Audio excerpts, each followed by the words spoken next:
மேல் மாகாணத்தின் அரசாங்க நிறுவனங்களில் இருந்து வெளியேற்றப்படும் கழிவுப் பொருட்களை சேமித்து கலப்பு பசலை தயாரிப்பதற்காக கரடியான மெய்சரு கலப்பு பசலை தயாரிக்கும் ஆலை நிர்மாணிக்கப்பட்டுள்ளது. இந்த புதிய பசலை தயாரிக்கும் ஆலை ஊடாக கழிவுப் பொருட்களை பயன்படுத்தி சுமார் 60 மெட்ரிக் டன் கலப்பு பசலை உற்பத்தி செய்ய முடியும் என கழிவுப் பொருள் முகாமைத்துவ அதிகார சபை குறிப்பிட்டுள்ளது.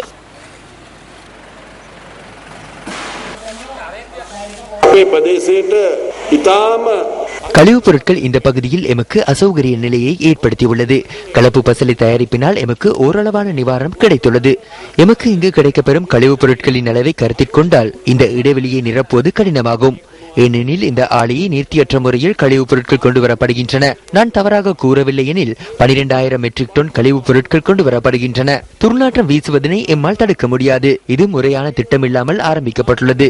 பொதுமக்கள் நிம்மதியாக ஓய்வெடுக்கக்கூடிய இடமொன்றையே உருவாக்க நாம் திட்டமிட்டிருந்தோம். இதுபோன்ற கழிவுப் பொருட்கள் இருக்கையில் எந்த வகையான திட்டமாக இருந்தாலும் எம்மால் அதனை முன்னெடுத்துச் செல்ல முடியாது.